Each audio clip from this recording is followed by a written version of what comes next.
Welcome back to the Cryptid Lodge, everybody. I'm your host, Cryptid Master KD, coming at you from the Oregon forests. On our last episode, we went over a terrible tragedy where the Heaven's Gate UFO cult ended in a terrible tragedy, a mass suicide. But in today's video, we will be talking about a man who lost his dog for 3 days before it came back, but what came back was not his dog. Please stay tuned for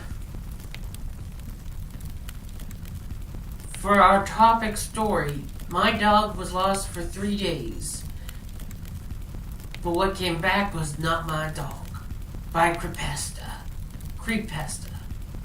But before we get to the video, please, I want you all to like, comment, and subscribe. I really enjoy reading your comments. I really enjoy it. You guys are the best, awesome people. Now, without further delay, let's get into the video. And I will be telling the story right from the view of the eyewitness. His name is going to remain anonymous for the betterment of his protection of his identity. Without further delay, let's get into the story. My dog got lost for 3 days, but what came back was not my dog.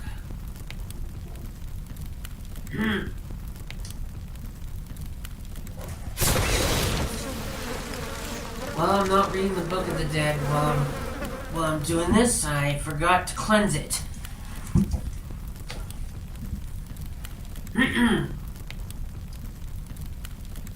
As a kid, I was born in a near fishing village on the west side of Canada. I had spent a majority of my life in the woods, hunting and fishing. Our small community was a small town surrounded mostly by oceans and surrounded by thick woods. Our main topic of business was hunting and fishing when lumberjack became unprofitable anymore. I had spent a majority of my life out in the woods, fishing and hunting. So it came a big surprise when my parents got me a hunting dog.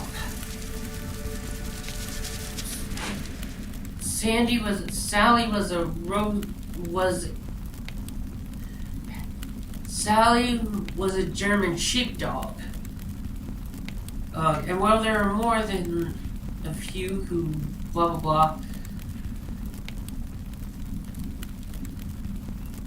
one day, it was October, and I was fixing to go to a cabin in the woods for a hunting trip in the cabin that my grandfather used to own. So it came no surprise when I wanted to bring Sally along with me. This was met by a bunch of protests from my parents, but nothing could persuade me from taking Sally, and having a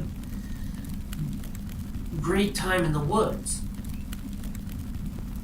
However, I loaded my backpack, I loaded my bags, and prepared for a 3-day weekend and stay. And while I was... Sorry, I do the A thing, it's to stay at the lodge. Now, I had heard tell that the area was... I was hoping to get down to the hunting area before illegal hunters decided to come in and loot was ever in the forest. Just clean the place out.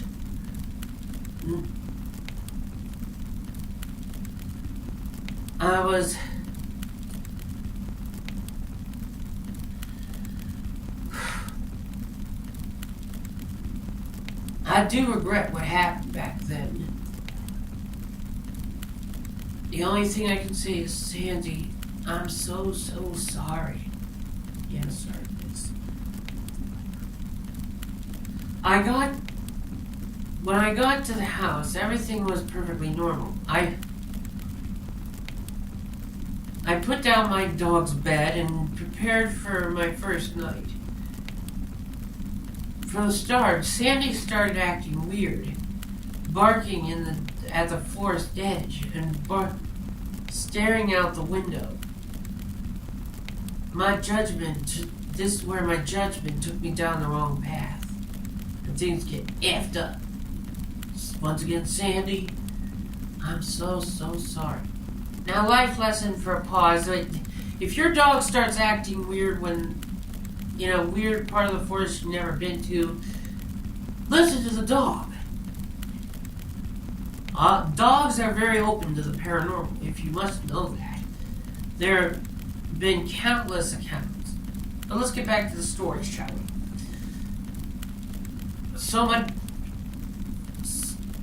The last few nights, the first night was completely normal. I got settled in, put on a cassette tape from the early 90s, an old TV that looked like it had been from the early 90s, and played a couple cassette tapes, which to me personally, it doesn't sound that bad. I enjoyed my life watching old cassette tapes, but that's just me. So as I was out there and Sandy's behavior began to change. She started barking and yelping and acting almost sheepish submissive during the first couple of nights.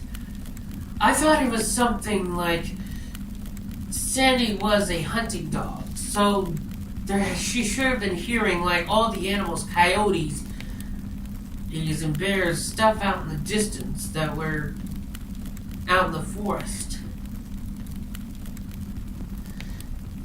And here's where things get messed up.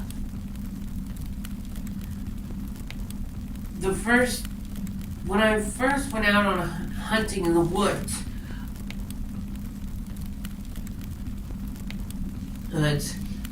there wasn't a lot of deer and game. As we were walking through the forest, my gun in hand, the first thing that came to my mind is how quiet the woods were. Warning one.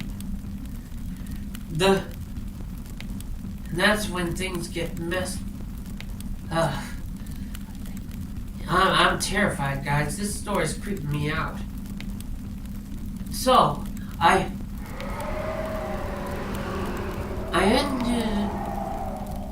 was out hunting. Sorry, everyone, I'm trying to get my wording together. Haven't spoken to anyone, and I have no friends. The immortal in prison. So, I was out in the woods one day with my dog Sally. And all of a sudden, as we were looking for good game to fire at, I ended up hearing a loud crack off to my right. I raised my gun and was ready. That's when Sandy started to get down and bore his teeth and growled at whatever was out there. I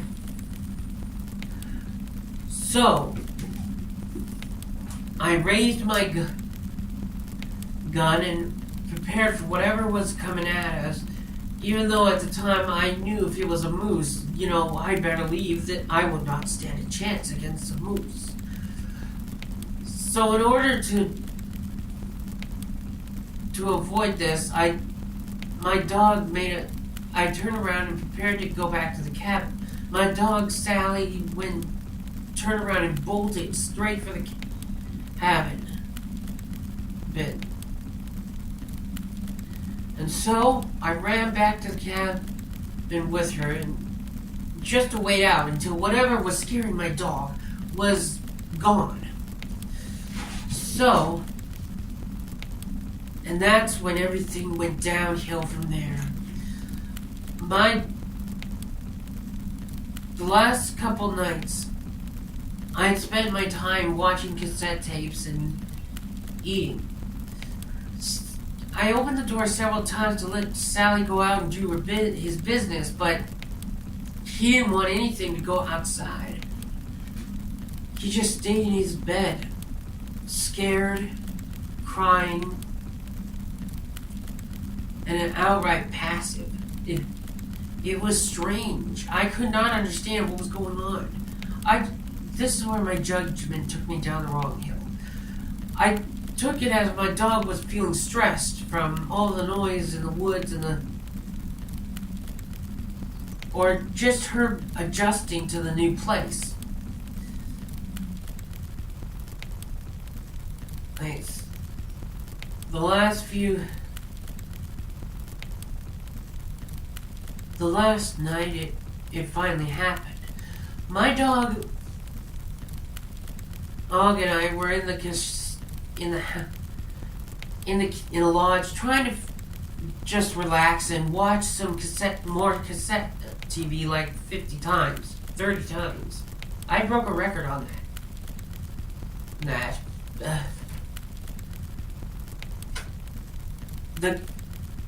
That's when everything started.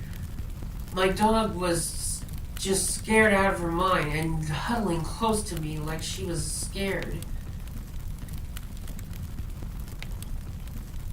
That is when something tried to get in the door. The handle to the lodge started shaking, and Sally started barking like ferociously. That's when I finally had enough. I loaded my gun and walked out front near the edge of the door, my gun ready in hand. And I'm ready to put down whatever the hell it was that was scaring my dog. And was out there. So, that's when I decided my decision was really a messed up one. Just after a couple hours of staring at nothing in the darkness, Sandy took off like a shot right into the woods. I started to get worried. It was in the middle of winter in October, and if something was out there whatever's scaring my dog could be out there, I know that he's not a helpless dog. I mean, he's capable of protecting himself. But the very thought of whatever big animals were out there scared me more.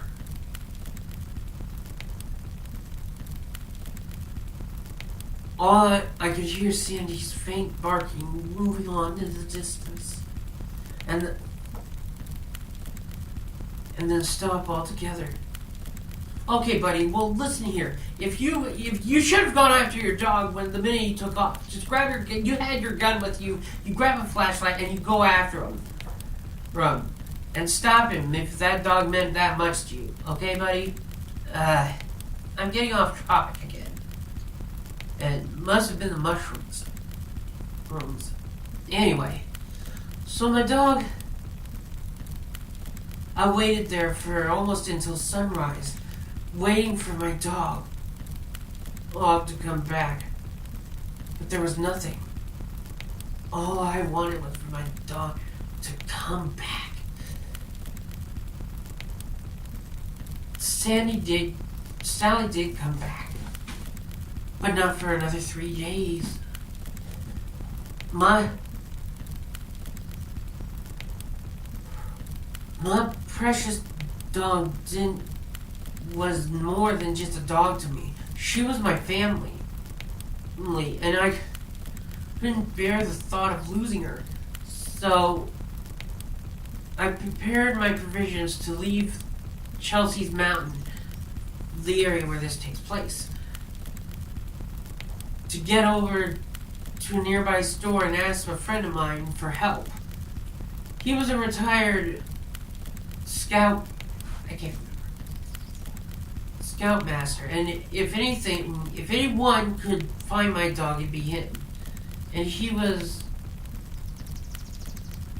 really good at Sandy finally did come back.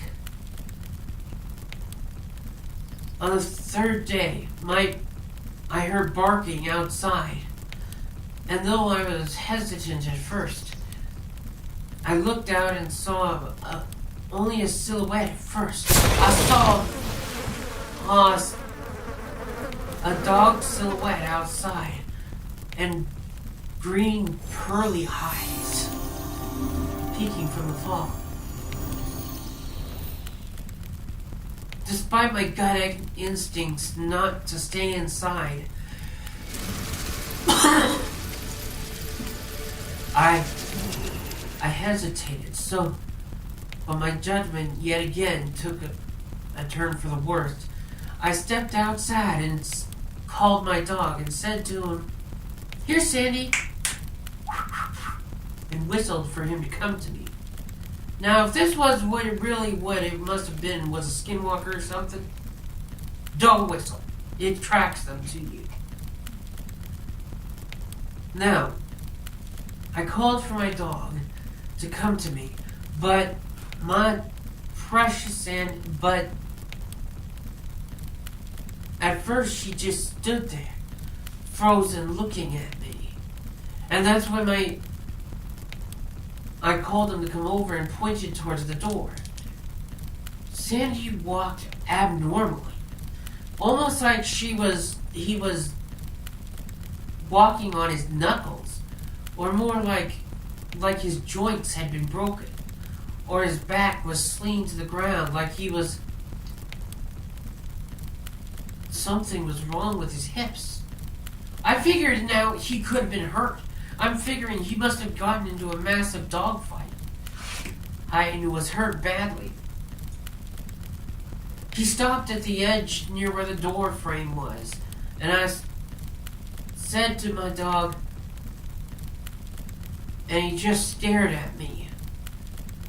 And I said, "Go on inside, Sandy." Sally. Like Adam just says. I said, "Go inside." And he did. And this is where the odd turn of events started happening.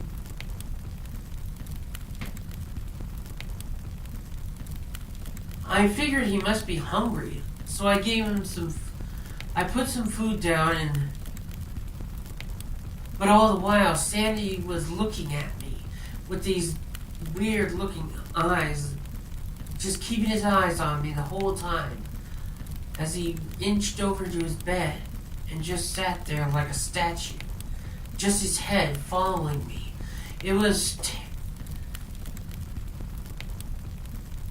I gave him some food, and then again he slumped down like his body was broken. And as he walked to the food bowl, but he didn't touch the food. Instead, he just looked at me. And there was something about his gaze that told me I shouldn't have let him in. When I turned out the lights to go to bed that night, all I could see were Sandy's glowing green eyes. I heard him have something walking around outside, like it was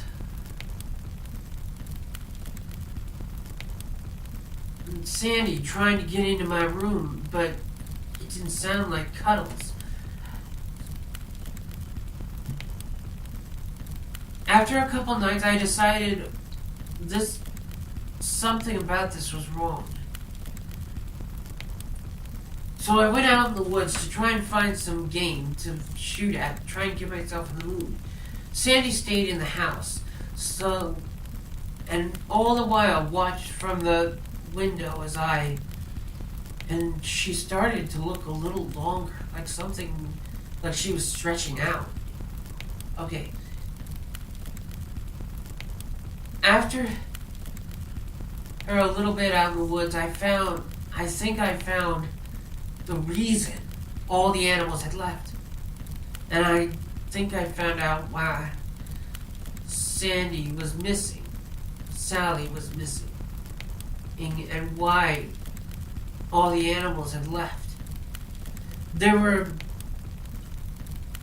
a piled up bunch of dead corpses, dead squirrels here and there, and a dead deer lodged in a tree dripped in something that looked like blood. I think I figured out the reason the animals had left. And after heaving the contents in my stomach, I saw that they had all been skinned alive. I heaved up and I headed back to the cabin as fast as I could go. As I approached the cabin, I saw Sally looking out at me through the window. I knew I had to get off Kelly's Mountain. I knew that I had to get off if I was not going to die there tonight. So I began packing my provisions. The only thought is that I was going to have to leave Sally on there.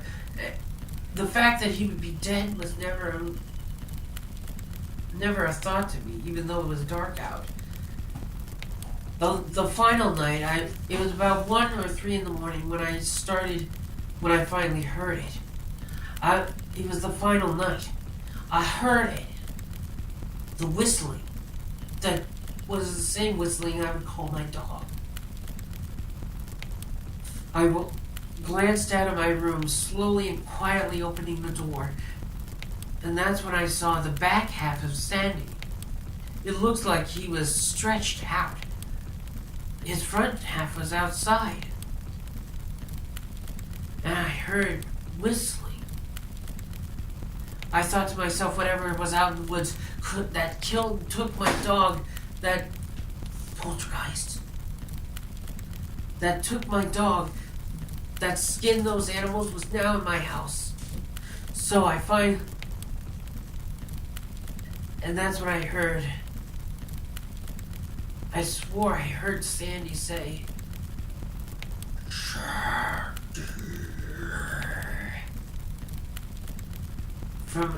in the most ungodly voice I heard. So that's when I just bolted myself in the room as quietly as I could, locked the door, and I couldn't sleep. The next morning I woke up until half noon, then midday, and I ran out. I took all my bonnet. I didn't bother packing. I just took my bag, threw it over my back. And as I looked, I saw that Sally was gone. All the meat had been taken out of the fridge. The door was wide open. His food was untouched. And so I flung it all over, my bag over. Didn't bother packing, just got into the car and started making my way down Kelly's Mountain. The only feeling I felt was the guilt that I would have to leave Sandy, and that perhaps he was dead. So I ended up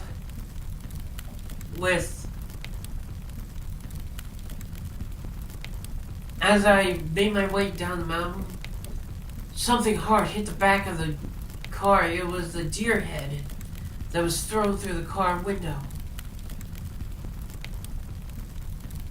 I got home, tried to leave it off a positive note.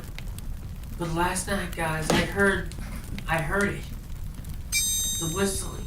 I wish I could have left it all behind, but last night I found it hard to sleep, and I could have swore I heard the whistling coming from the forest edge. And that's the end of the story.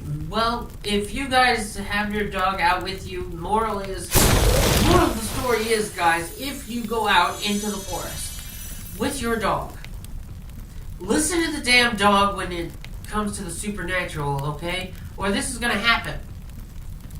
And without any further ado, I made this the shortest video I could get out, so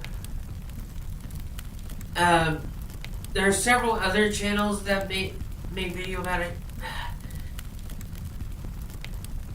Anyway, I hope you all enjoyed this video, and I'm sorry I have not been out in 2 months. I've been sick. I've been not feeling well. Personal issues, but with that out of the way, I want you all to like, comment, subscribe, and please join me next time for whatever topic you want, and leave in the comments what you want me to talk about. I'm open to stories from all of you. So, with that out of the way, people, email me whatever story you want me to tell. If any of you in the comments have a story of whatever, email me and I'll tell your story. So bye-bye! Like, comment, subscribe. I'm Cryptid Masters KD. Peace out! Peace.